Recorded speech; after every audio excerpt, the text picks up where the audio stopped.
Today is November 10, 2023. As the U.S. proxy war in Ukraine continues against Russia in Eastern Europe, as the U.S. proxy war against Iran and its allies in the Middle East continue via Israel, the U.S. continues escalating tensions in Asia Pacific against China. And they're using a variety of proxies, including the Philippines. I want to talk about some of the latest developments regarding the Philippines, and I want to read from a recent article that I wrote for New Eastern Outlook, a Moscow-based geopolitical journal. The link to this article will be in the video description below. I'm going to read over this article, but I'm also going to add in some additional information that is not included in the article. So it begins by saying, with the rise of China, so too rises Southeast Asia. Southeast Asia has slowly transformed in terms of economics, infrastructure, tourism, industry, and politically over the last 2 decades as Chinese influence increases and inevitably displaces U.S. influence over the region. At its height, U.S. influence resulted in a major war spanning 2 decades engulfing Vietnam, Cambodia, and Laos. And not to mention Thailand, where the U.S. had based troops, also the Philippines, also all across Japan. All of these countries served as a base for U.S. military operations in the region. The U.S. maintained military bases across the region, including in Thailand and the Philippines. However, the U.S. finally lost its war against Vietnam, and it withdrew much of its military. There is no permanent large-scale U.S. military base in Thailand, for example. And in the following decades, the region slowly shifted from depending heavily on trade with the U.S. and its allies, including Japan, and this all shifted over to China. Today, China stands as the largest trading partner, investor, source of tourism, and infrastructure partner for most of Southeast Asia. This includes the Philippines, also Thailand, where I am based. And to prove this, we can look at Harvard University's Atlas of Economic Complexity. This is a very useful tool. You just select the country of interest, and exports and imports are displayed here. You can do it by product, and you could also do it by partner. As you can see for the Philippines, combining China and Hong Kong, which is part of China, when you combine them together, it is by far the largest export market for the Philippines. The US and Japan combined don't even come close. And in terms of imports, again, China by far is the most important trade partner for the Philippines. So you would think that the Philippines would be very careful about how it cultivates its relationship with its most important, largest trade partner, and also a regional neighbor, China, especially considering all of the benefits the rest of the region is deriving from China's rise. So the article continues. Between the Chinese mainland and Hong Kong, over 30% of exports from the Philippines go to China. The US and Japan combined account for only around 25%. China also stands as the largest source of imports into the Philippines at around 33%, while the US accounts for around 6% and Japan around 8%. China is indisputably the Philippines' largest trade partner. China is also the Philippines' best chance at developing badly needed infrastructure. And we see this infrastructure drive globally. China is heavily invested in its Belt and Road Initiative. This spans the entire globe, and it has built tangible infrastructure projects that are already benefiting everyone. The countries hosting these projects, the countries these projects are connecting together, and also, of course, China, or why else would they have built them? However, while other nations across Southeast Asia are expanding their relationship with China and building the region up together, the Philippines finds itself irrationally cutting itself off from China, laying out a foreign policy demonstratively contradicting its own best interests. As Chinese-built high-speed rail networks begin operating in Laos and Indonesia, and other countries continue construction, such as here in Thailand, the Philippines has recently canceled several joint rail projects. And I took this headline from Binar News. It is U.S. government funded. This article from October 26, 2023, Philippines drops funding deal with China for 3 railway projects, but it goes much further than just dropping funding. The common misconception, deliberately promoted by U.S. propaganda, is that the Belt and Road Initiative is part of China's debt trap diplomacy. Thailand is financing its high-speed rail project that is being jointly built with China. So it very clearly is not a debt trap. It is China extending credit to nations to build these projects who don't have the means to fund it themselves because they're underdeveloped, because they don't have modern infrastructure. When they have the modern infrastructure, then they will have the ability to pay the project off. So this article from Benar News, Philippines drops funding deal with China for 3 railway projects. The Philippines is not only no longer seeking funding from China, it will also seek out alternative contractors to build the rail projects. So no Chinese funding, no Chinese construction. Who's going to build it? This is what the article says. Less than a month after Duterte left office in mid-2022, Ernesto Pernia, who has served as his economic planning secretary, said the Philippines would be wise to drop the 3 Chinese-backed projects. Much better to deal with the ODA with Japan, South Korea, Australia, the US, and the EU, Pernia told Benar News at the time while using an acronym for Official Development Assistance. That's what ODA stands for. But no other nation is capable of building any type of rail network in the Philippines, let alone high-speed rail. China is the only candidate that could actually help build this rail. The Philippines can't build it themselves. Surely the US, the EU, Japan, South Korea, Australia, they don't build railways in other countries. They don't have a track record of doing this. I've not seen a single successful project where they have done this anywhere.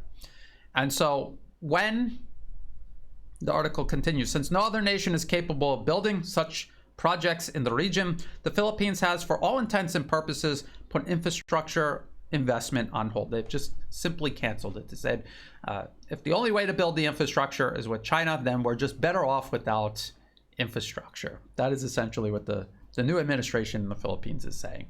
And they're taking concrete steps toward doing this.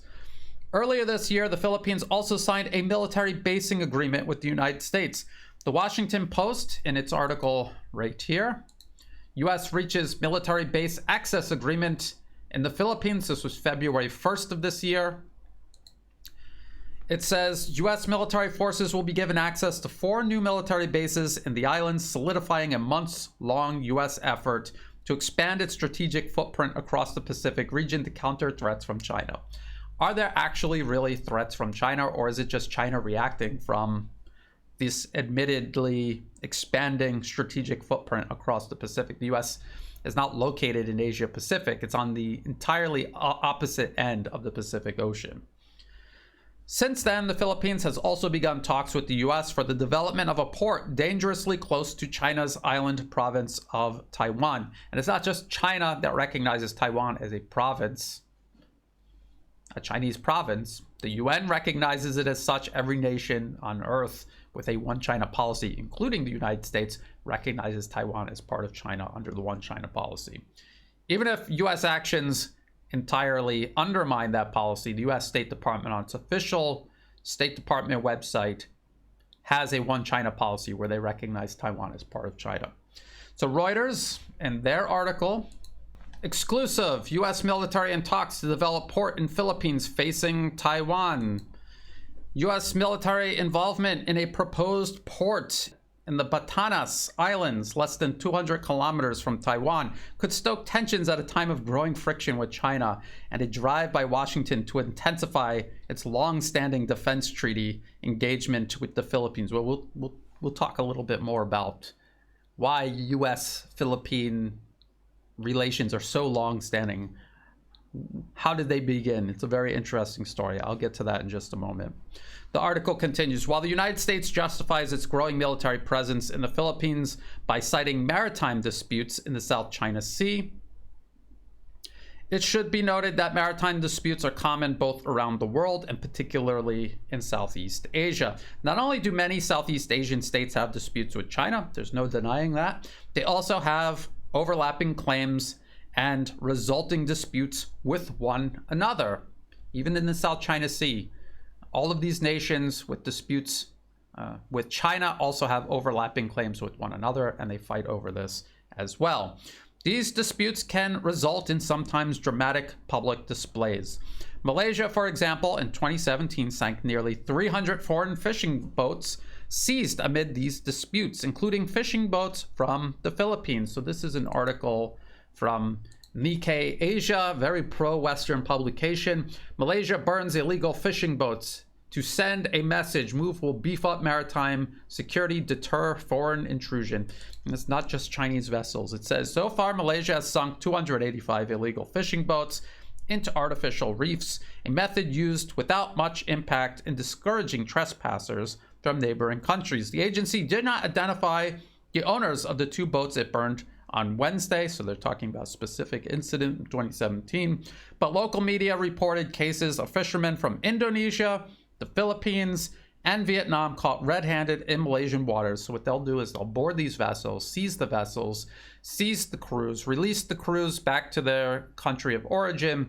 They keep the boats, impound them. Maybe they'll release them later, but oftentimes they will sink them. In early 2016, more than 100 Chinese fishing vessels were spotted off northern Malaysia port of the island of Borneo. So they always have to put China in there separately so that it seems somehow more menacing. Even when all of these countries are involved in these disputes with one another, they're singling out China deliberately. They're attempting to take these ordinary maritime disputes, the US is, and they're attempting to escalate it into a regional or global conflict or crisis. While these disputes become somewhat heated, they are always resolved bilaterally, all while nations in the region, including China, maintain otherwise constructive and even close economic and diplomatic ties. So they have these disputes with one another. They get very heated, but they're still conducting business with one another. They're still conducting trade. Their diplomats are still attending events in each other's countries. Deals continue to move forward. This is a maritime dispute. It is isolated diplomatically, politically, economically. So again, thus the US is using common maritime disputes as a pretext to insert itself militarily into the region, attempting to escalate ordinary disputes into a regional or even global crisis. In reality, the US is building up its military presence not to defend its supposed allies, but to encircle and contain China while transforming host nations into battering rams against China. And by the way, the title of this article that I wrote is U.S. shapes Philippines into Southeast Asia's Ukraine. So when the U.S. is shaping a targeted nation into a battering ram against one of its adversaries, be it Russia, Iran, or China, it reminds us much of what the U.S. has done to Ukraine. And look at the final outcome of Ukraine and just imagine how this will impact all of the other nations the U.S. is attempting to use as proxies. This U.S. strategy has had varying success across Southeast Asia, with the Philippines being by far its greatest success. This is owed to the unique and unfortunate history of the Philippines as a U.S. colony from 1898 to 1946, and its de facto subordination to the U.S. ever since. So let's talk a little bit about the history of U.S.-Philippine relations. This is from the U.S. State Department's official website, Office of the Historian. The Philippine-American War, 1899-1902. So the Filipino people were not eager to switch their Spanish occupiers to American occupiers. They wanted everyone to leave. U.S. said no, they waged a war. This is what the U.S. State Department itself admits. The ensuing Philippine-American War lasted 3 years and resulted in the death of over 4,200 American and over 20,000 Filipino combatants. As many as 200,000 Filipino civilians died from violence, famine, and disease. Again, the U.S. State Department admitting this. U.S. forces at times burned villages, implemented civilian reconcentration policies, and employed torture on suspected guerrillas, while Filipino fighters also tortured captured soldiers and terrorized civilians who cooperated with American forces. Many civilians died during the conflict as a result of the fighting. Cholera and malaria epidemics and food shortages caused by several agricultural catastrophes. So the United States did a real number on the Philippines. This is the actual real history of U.S.-Filipino relations. This is what it's all rooted in: the absolute subjugation of the Philippines by military force, its occupation, its incorporation as an official colony of the United States. Article continues, while the U.S. granted the Philippines independence in 1946, the U.S. has maintained varying degrees of political and military control over the nation ever since. Under the presidential administration of Rodrigo Duterte, I had been talking about him earlier, the Philippines attempted unsuccessfully to expel the U.S. military presence. President Duterte's successor, Ferdinand Marcos Jr., has since rolled back the incremental gains in sovereignty and dignity achieved during Duterte's term in office. And I understand that Duterte was a controversial figure, but no one can deny that he did attempt to confront the U.S. and uproot its unwarranted influence within the sovereign territory of the Philippines. To explain the deep institutional subordination of the Philippines to U.S. interests, demonstrably at the cost of the Philippines' own best interests, including economic development, trade, and infrastructure, Philippine Foreign Secretary Enrique Manalo would explain at a Washington-based April 2023 talk. So this year, it's titled A New Era. It's right here. It's titled A New Era in U.S.-Philippines Alliance, a discussion with Foreign Secretary Enrique Manalo. This was hosted by the Center for Strategic and International Studies, CSIS, and this was the same Washington-based and funded think tank, and also arms industry-funded think tank, that conducted war games regarding Taiwan, admitted that while they felt the U.S. would win a conflict against China over Taiwan, industry, infrastructure would be scoured from the surface of the island, and essentially the island would be decimated as a result of this U.S. victory. And that is the plan the U.S. has in mind for the Philippines. They have no plan in helping the Philippines in any shape, form, or way. They will use them as a battering ram, discard them when they're done.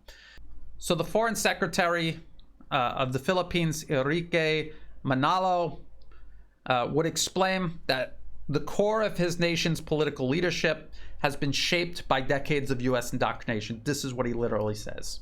Our partnership has thrived on other vibrant connections, and people are the throbbing core of our ties. This year marks the 75th anniversary of the Fullbright Program in the Philippines, which has 8,000 alumni and is the longest continuing Fulbright program in the world. The seeds of the future of our alliance are born in the many platforms in our relations where our peoples, whether they are scientists, entrepreneurs, civil society, partners, youths, and artists, incubate new ideas and contemplate on visions together. So he says, our partnership has thrived on other vibrant connections, and people are the thriving core of our ties. And then he explains what is shaping that throbbing core of these U.S.-Philippine ties. He says, this year marks the 75th anniversary of the Fullbright Program in the Philippines, which has 8,000 alumni and is the longest continuing Fulbright program in the world. And anyone who is familiar with how these programs work, the British Empire had them. All empires had programs like this, where they get young people who have the potential to become influential leaders in the future, whether it's in industry, business, politics, the media. They indoctrinate them. They give them special scholarships where they get to travel to the heart of the empire. They get to study. They get to meet all of these high-level people. It makes a huge impression on young people, really targeting their ego and exploiting that. And they send them back to their home country, and from that point onward, they are serving U.S. interests almost entirely at the cost of their own nation's best interests. And this is the Foreign Secretary of the Philippines admitting that the core of U.S. Philippine relations is shaped by people indoctrinated by the Fulbright program. Empires all throughout history have done this. The Roman Empire did this. I've covered this many times in older articles that I had written under various pen names. I've always brought up the work of Tacitus, a Roman historian. He wrote a book titled Agricola, and it was about his father-in-law and the techniques that he and the Romans used to subjugate these tribes that they were attempting to conquer. And this is what he wrote in chapter 21. His object was to accustom them to a life of peace and quiet by the provision of amenities. He therefore gave official assistance to the building of temples, public squares, and good houses. He educated the sons of chiefs in the liberal arts and expressed a preference for British ability as compared to the trained skills of the Gauls. The result was that instead of loathing the Latin language, they became eager to speak it effectively. In the same way, our national dress came in favor, and the toga was everywhere to be seen. And so the population was gradually led into the demoralizing temptation of arcades, baths, and sumptuous banquets. The unsuspecting Britons spoke of such novelties as civilization, when in fact they were only a feature of their enslavement. And that is the exact same mentality the US currently cultivates in young people all around the globe, especially here in Southeast Asia and especially in the Philippines. If you speak English, you are better than everyone else around you.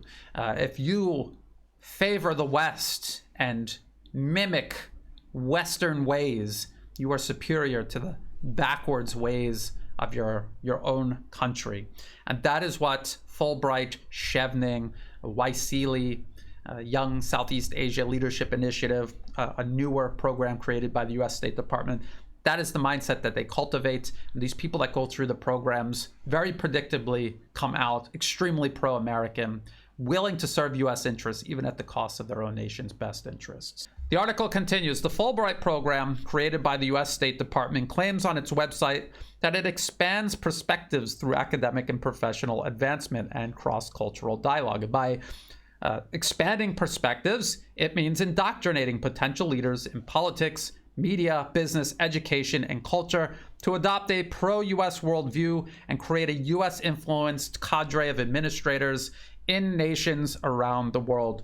Together with other US government programs such as the National Endowment for Democracy, the NED, which funds political parties, education programs, media platforms, and many of the civil society partners Philippine Foreign Secretary Enrique Manalo referred to in his speech, the Fulbright program is part of the tool set the US uses to politically capture a targeted nation. And make no mistake, the Philippines is politically captured. An example of this process is Maria Reza. She is a 1986 Fulbright alumni. So here is her Fulbrightprogram.org website. She has a whole web page dedicated to her. She got the Nobel Peace Prize. And if anyone knows anything about the Nobel Peace Prize, that is the award the collective West gives people when they're trying to build up their credibility, often when they have zero credibility. Maria Reza's from top to bottom been created by the US as a tool to influence the public. So she is a 1986 Fulbright alumni, and she founded the media platform Rappler, which is funded by the US government through the National Endowment for Democracy, which I just mentioned. And on the NED's website, if you do an awarded grant search for Rappler, you see that it has received hundreds of thousands of dollars over the years. Just do a search of Maria Reza and state.gov, a whole bunch of different websites pop up featuring her. Obviously, the Nobel Prize has a page dedicated to her.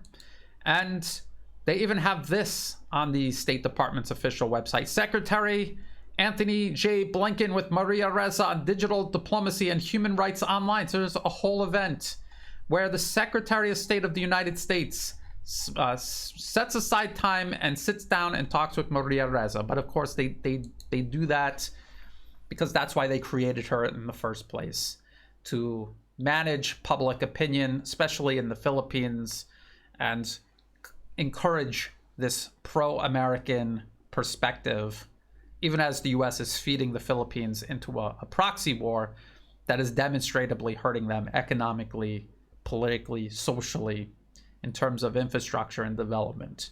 Both Reza and her Rappler media platform are loud advocates for greater U.S. influence over the Philippines and the rolling back of relations with China. Rappler's media content is indistinguishable from the U.S. government talking points because Rappler is an extension of U.S. government influence. In terms of political capture, the Philippines represents one of Washington's success stories, enduring U.S. influence first as the Philippines' colonial master, and then through decades of indoctrination and political interference via the National Endowment for Democracy and programs like Fulbright. Washington has convinced Manila to forego the benefits of trade and economic development, together with China and the rest of Asia, in exchange for positioning itself as Southeast Asia's Ukraine. And that's ultimately where the Philippines are headed.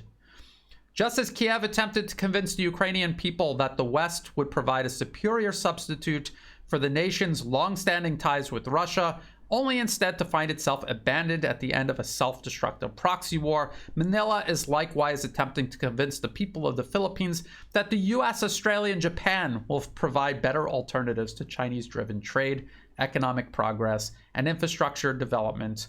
But in reality, all the US is building in the Philippines are military bases meant to drag both it and the region into greater instability, economic stagnation, and possibly even war. Only time will tell if China's patient rise and ability to build up the rest of the region will outlast America's desire and ability to divide and destroy Asia. The Philippines, for its part, serves as an indicator of which direction the region may move in. Sadly, for now, it seems the U.S. capacity for dividing and endangering the region is still very much intact. And that concludes this article that I wrote. And since I wrote it, there were several other developments. This is from Bloomberg from November 7th, 2023. A rusting shipwreck becomes a flashpoint in the South China Sea. Chinese naval forces are threatening to cut off Filipino troops at an underwater shoal and acting recklessly around U.S. ships. So it's always involves U.S. ships because it is not a conflict, a serious conflict between the Philippines and China. It is only serious because of U.S. involvement. Otherwise, this would be bilaterally resolved, just like all other maritime disputes across the region, not only with China, but with every other nation in the region with one another. This is another article, another more recent development. This is from Voice of America, U.S. government-funded media. Japan, Philippines boost alliance to counter China, analysts say. Japan and the Philippines announced the start of negotiations for a defense pact that will allow troops to be deployed to each other's territory, a move analysts say is largely prompted by China's increasingly aggressive behavior in disputed waters. And it certainly has nothing to do with the fact that the U.S. has tens of thousands of troops stationed across both Japan and now the Philippines, and that is it's expanding its military footprint specifically to contain China. And this is official stated U.S. foreign policy, even if they at times pretend to deny it. That is their foreign policy. That is why the U.S. is in the region. So the article and many like it are going to try to convince you in the audience that China is the aggressor. They will never even contemplate why the U.S. has such a massive military footprint on the opposite end of an ocean from where it's actually located on a map, thousands of miles from U.S. shores. Again, as I remind people at the end of all of these updates, this building tension between the U.S. and China and Asia Pacific, the various proxies that the U.S. is cultivating here in this region, where I am also located, here in Thailand, this is just one of several fronts the U.S. is attempting to reassert its unipolar world order, to prevent the world from pivoting away toward a multipolar world order. The U.S., again, is this ongoing proxy war in Ukraine against Russia in Eastern Europe. It is backing Israel as it expands conflict in the Middle East. This is primarily targeted at Iran and its allies in the region. And of course, here in Asia, we come right back to Asia. I'm covering all three of these fronts. It's very important not to become fixated on the minutia of any one of these areas of U.S. interest, to understand that it is a process that's taking place globally. and to every once in a while zoom out and see that and remember that and see how these conflicts are feeding into one another, how Ukrainian President Vladimir Zelensky is talking about how if they lose in Ukraine, it's going to embolden China in Asia Pacific. It's all linked together because it's all part of a US agenda to reassert itself globally. If you thought this video was useful, please like and share. Think about subscribing. It's free to do. It helps the channel grow. Check the video description below for other places you can find and follow my work. Check the video description for all of the links that I referenced, including the article that I wrote for New Eastern Outlook. And also in the video description below are ways you can help support my work. I do not monetize my YouTube channel. If an ad pops up, feel free to skip it. It's not doing me any good at all. If you do want to support my work, please do so through Buy Me a Coffee and also Patreon. And to everyone who has been helping out, whether it's a one-time donation, donations month to month, or even if you're just sharing my work with others, that is all greatly appreciated. That is what makes this work possible. So thank you very much for that. And as always, thank you for watching.